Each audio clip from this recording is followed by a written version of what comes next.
पाकिस्तान का आइन हर शहरी को हुकूक देता है, मगर सवाल ये है कि हम उन हुकूक से कितने आगाह हैं। इसी शूर को उजागर करने के लिए वफाकी उर्दू यूनिवर्सिटी अब्दुल हक कैंपस में एक अहम सेमिनार का इनेकाद किया गया है, जहां मैस कम्युनिकेशन के तलबा मुख्तलिफ आइन आर्टिकल्स पर प्रेजेंटेशन दे रहे हैं और उनकी अहमियत पर रोशनी डाल रहे हैं। इस सेमिनार की निगरानी course in charge doctor Masroor Khanam साहिबा कर रही है, जिनका कहना है कि तलबा में आइनी शऊर पैदा करना वक्त की अहम ज़रूरत है। आइए आपको ले चलते हैं इस सेमिनार की जानिब। जो हमने आज ये प्रेजेंटेशन रखी है, ये समझे हमारे लॉ एंड एथिक्स में पहली दफ़ा इस तरह की हमने प्रेजेंटेशन रखवाई है। ज़्यादातर जो है हमारे लॉ एथिक्स हैं वो उसमें जर्नलिस्ट, अखबारी इदारे, इलेक्ट्रॉनिक मीडिया, प्रिंट मीडिया और सोशल मीडिया जो है उसके हवाले से आपको पढ़ना है, और उन्हीं के फिर एथिक्स भी। एथिक्स का मतलब है अखलाकियात।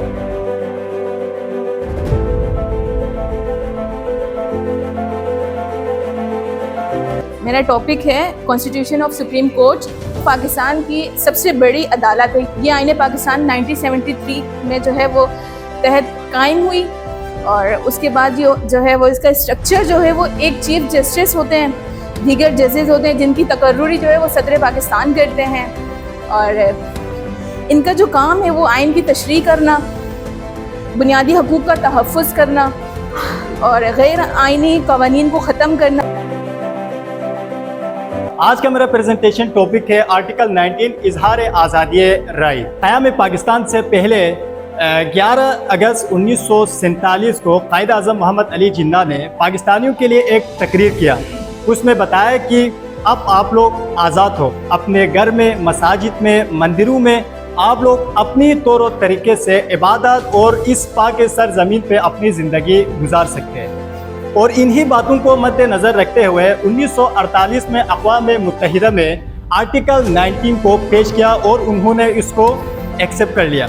उसके बाद उसमें भी कुछ चीज़ें, उसमें कुछ इख्तिलाफात आ गए सियासी अदम इस्तेहकाम की वजह से, और बार बार इलेक्शन होने की वजह से और हुकूमतें चेंज होने की वजह से आर्टिकल 1958 और 1962 में उसको शामिल न किया जा सका, और उसमें फील्ड मार्शल लगने की वजह से 1971 में बांग्लादेश पाकिस्तान से अलहदगी होने का वो भी बात चल रही थी। बिल आखिर 1973 में एक आइन की शक्ल में आर्टिकल 19 को जुल्फ़िकार अली भुट्टो के दौर में इसको पास किया गया। इसका मतलब है आजकल की इस डिजिटल एरा में प्रिंट मीडिया, सोशल मीडिया और डिजिटल मीडिया के ज़रिए आप अपनी इजहार राय लोगों तक पहुंचा सकते हैं और हुकूमत के ऊपर आप तनकीद कर सकते हैं, और हुकूमत आपके इस सवाल का जवाबदेह है। मुझे खुशी होती है कि आज इस तरह प्रेजेंटेशन पहली बार हम दे रहे कि वो हमारा आइन का हिस्सा है, और ख़ुसूसन मीडिया के तालिब इल्म, सहाफ़ी के लिए ज़रूरी है कि वो आइन को जाने, अपने हुकूक को जाने कि आपके राइट क्या है। जैसे मेरे दोस्त ने आर्टिकल 19 के बारे में आपको तफसील से आगाह किया, तो इसके साथ साथ हम आर्टिकल 19A के बारे में बात करें कि आर्टिकल 19A क्या। आर्टिकल 19A हर शहरी को हुकूमती इदारे और वो इदारे जो प्राइवेट इदारे हो लेकिन हुकूमत से मदद ले रहे हो, उसके बारे में हर शहरी को यह हक़ हासिल है कि वो मालूमात हासिल कर सके। ये आर्टिकल 2010 में उस वक़्त प्रेसिडेंट जरदारी साहब के दौरे हुकूमत में उन्होंने इस आर्टिकल को आइन का हिस्सा बनाया गया। इस आर्टिकल का मकसद क्या था? इस आर्टिकल का मकसद ये था कि मुल्क में ट्रांसपेरेंसी, शफाफियत, एहतिसाब और करप्शन को रोका जाए। बाज़ औक़ात ऐसा होता है कि सियासी असर रुख के दबाव में आकर लोग केस को तब्दील कर देते हैं और लोग परेशानी की सूरत में आके अपने केस से पीछे हट जाते हैं। लेकिन इस बात को मद्देनज़र रखते हुए सुप्रीम कोर्ट ऑफ पाकिस्तान ये इस बात की इजाज़त देता है कि हम एक कोर्ट से दूसरी जगह मुंतकिल कर सकते हैं, वो आर्टिकल 186A की बदौलत।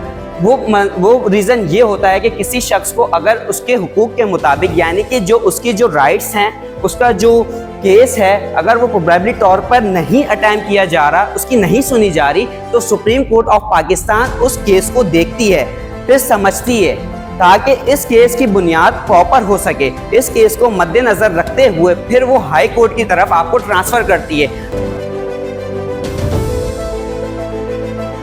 डिफेमेशन दो लैटिन वर्ड से मिलके बना है।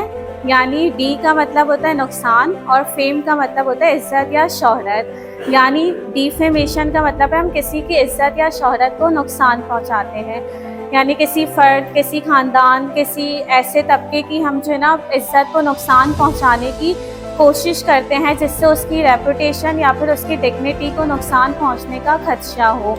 मिसाल के तौर पर जैसे मैं सोशल मीडिया यूज़र हूं और मैंने किसी की एक गलत पोस्ट शेयर कर दी जिससे उसकी इमेज ख़राब होने का ख़तरा बहुत ज़्यादा बढ़ जाता है, तो ये डिफेमेशन कहलाता है।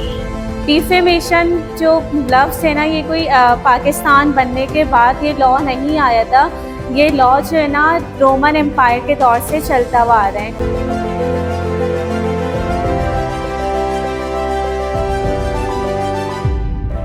स्पीक एक्ट जो है ये डिजिटल मीडिया जब आया तो पहले हमारे पास जो पेमरा का तो इलेक्ट्रॉनिक मीडिया के लिए वो था पेमरा, लेकिन जब से डिजिटल मीडिया आया तो इसके लिए कोई बाज़ाब्ता कानून नहीं था, जिसमें 2016 में स्पीक एक्ट बनाया गया। इसमें ये है कि आप किसी को ऑनलाइन हैरासमेंट, किसी की डेटा को आप चोरी नहीं कर सकते, किसी को आप ऑनलाइन हैरासमेंट हो गया और इसके हेट स्पीच हो गया, और इसके साथ तो बच्चों के हवाले से जो गैर अखलाकी मवाद शेयर करना हो या मंशियात के हवाले से तशहीर करना हो, तो ये इस एक्ट के खिलाफ वर्जी है।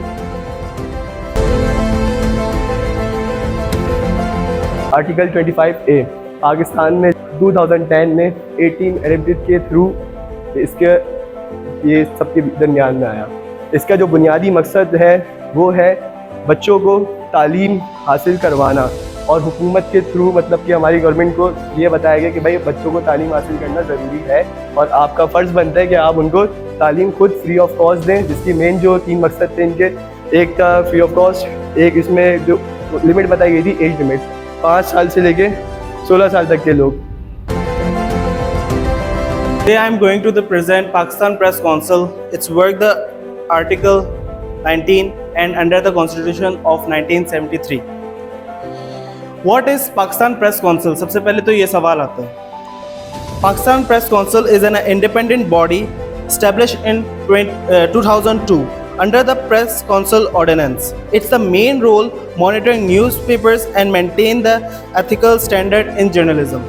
इसका मेन काम जो है, सबसे पहले तो ये इस्टेब्लिश हुई 2002 में अंडर द कॉन्स्टिट्यूशन ऑफ 1973। उसके बाद फिर इसका काम क्या आता है? मेन रोल जो इसका है ये monitoring newspapers and maintain ethical standard in journalism. Governor सूबे का सरबराह और वफाकी हुकूमत का नुमाइंदा होता है जो आइन के तहत अपने फ़राइज़ सर अंजाम देता है। गवर्नर की मुद्दत आमतौर पर 5 साल होती है, लेकिन वो वज़ीर आज़म के कहने पर उससे ज़्यादा भी रह सकता है। अगर हम गवर्नर के इख्तियारात की बात करें तो इसमें एक इंतज़ामी कानून साजी, माली और अदालती इख्तियारात शामिल होते हैं। लाइव कवरेज पे पाबंदी लगाई, उसकी वजह पता है क्या थी? अमेरिका ने कहा कि मीडिया गाइडलाइंस बनाए क्योंकि उन्होंने सीखा कि जान पहले है खबर बाद में है, और होना भी यही चाहिए। एग्जैक्टली हमारा मुतालबा बैन नहीं तवाज़ुन है। दोस्तों, आर्टिकल नंबर 19 हमें बोलने की आज़ादी देता है, लेकिन आर्टिकल नंबर 21 हमें जीने का हक देता है। जब ये दोनों आपस में टकराएं तो जीने का हक जीतना चाहिए। असली ब्रेकिंग न्यूज़ वो नहीं जो स्क्रीन तोड़ दे, असली ब्रेकिंग न्यूज़ वो है जो कौम को जोड़ दे। डीप फेक से जो कंटेंट बनाया जा रहा है वो जिस तरीके से लोगों तक फैल रहा है, उसके बाद जो है बहुत सारी फेक न्यूज़ फैल रही हैं और जिससे जो है वो आवाम के अंदर बहुत सारी नेगेटिविटी फैल रही है। अच्छा, हम थोड़ी सी बात करेंगे एआई का। जो ये डीप फेक है, डीप फेक से जो चीज़ें बनाई जाती हैं वर्क कैसे करता है। एआई जो है वो कलेक्ट करता है आपकी चीज़ों को, आपके फेशियल एक्सप्रेशंस को, आपकी वॉइसेस को, आपकी मूवमेंट्स को, और ये सारी चीज़ों को कलेक्ट करता है और उसके अंदर पावर है लर्निंग करने की। और जब वो लर्न करता है तो वो आपकी एक ऐसी आर्टिफिशियल चीज़ बना के दे देता है जो कि बिल्कुल रियलिटी लग रही होती है। सही। इसके बाद जो है हर चीज़ के जिस तरीके से पॉजिटिव और नेगेटिव यूजेस होते हैं, तो एआई का भी जो है वो पॉजिटिव और नेगेटिव यूज़ है।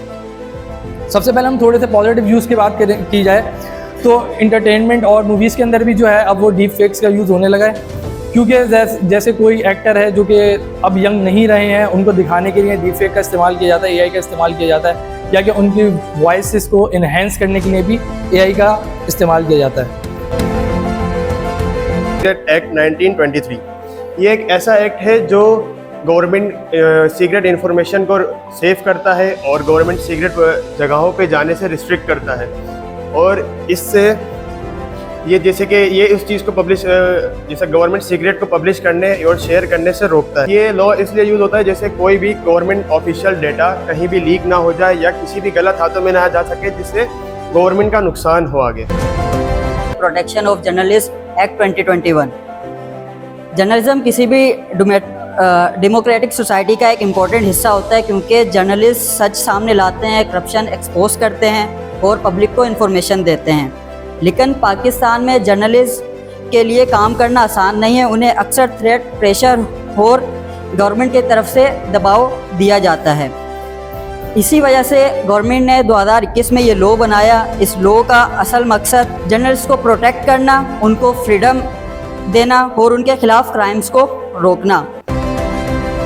Role of media in democracy, इसके लिए बाकायदा कोई आर्टिकल तो नहीं है, ना कोई कॉन्स्टिट्यूशन है, लेकिन इसको हम इंक्लूड कर सकते हैं आर्टिकल 19 में, जिसको हम फ्रीडम ऑफ स्पीच कहते हैं। बेसिकली रोल ऑफ मीडिया का मतलब ये है कि मीडिया का जो किरदार है जमहूरियत में वो किस तरह से है। पहली चीज़ तो ये है कि मीडिया जो है वो डेमोक्रेसी में अपना किरदार अदा करता है, लेकिन कभी कभार आर्टिकल 19 की वजह से जो मीडिया होता है वो अपना किरदार बाज़ाब्ता तौर पर और सही तरीके से एहसन अंदाज में अदा नहीं कर सकता। मीडिया का है मालूमात जो है वो आवाम तक पहुंचाना। किस किस्म की मालूमात कि अगर गवर्नमेंट जो है वो एक नई गवर्नमेंट आ रही है तो उस गवर्नमेंट की पॉलिसीज़ क्या हैं, वो गवर्नमेंट किस तरह से आई है और वो गवर्नमेंट किस तरह से रन होगी, ये सारी मालूमात, ये सारी इंफॉर्मेशन जो है वो मीडिया प्रोवाइड करता है पब्लिक को। कानून वो मतलब बुनियादी आईनी अमल है जिसके ज़रिए रियासत में नई कानून बनाए जाते हैं और मौजूदा जो कानून है उनमें तरमीम की जाती है। ये अमल पाकिस्तान में पार्लियामेंट के ज़रिए होता है, जिसमें कौमी असम्बली, सेनेट और सदर शामिल होते हैं। राजदारी के हक के बारे में बात करूंगा। आर्टिकल 14 की रोशनी में राजदारी का हक हर इंसान का बुनियादी हक है। डिजिटल दौर में मालूमात ज़्यादा ख़तरे में है। सोशल मीडिया और इंटरनेट ने ज़िंदगी आसान कर दी है और पेचीदा भी। पाकिस्तान के आइन आर्टिकल 14 इंसानी वक़ार की हिफाजत करता है। तो आज जो हमारा ये प्रेजेंटेशन थी, हमने 7th सेमेस्टर के स्टूडेंट के जो कि लॉ और एथिक्स पढ़ रहे हैं उनके लिए रखी थी, और जितने भी स्टूडेंट आए थे हमारे पास उन्होंने तैयारी की काफ़ी और अपनी प्रेजेंटेशन दी, अपने टॉपिक्स को यहाँ पर डिफाइन किया आगे। और इससे हुआ ये कि जिन लोगों को आर्टिकल्स के बारे में, कॉन्स्टिट्यूशन के बारे में और पाकिस्तान का जो कॉन्स्टिट्यूशन 1973 का है उसके बारे में मालूमात नहीं थी, तो उनको इस चीज़ की आगाही हासिल हुई।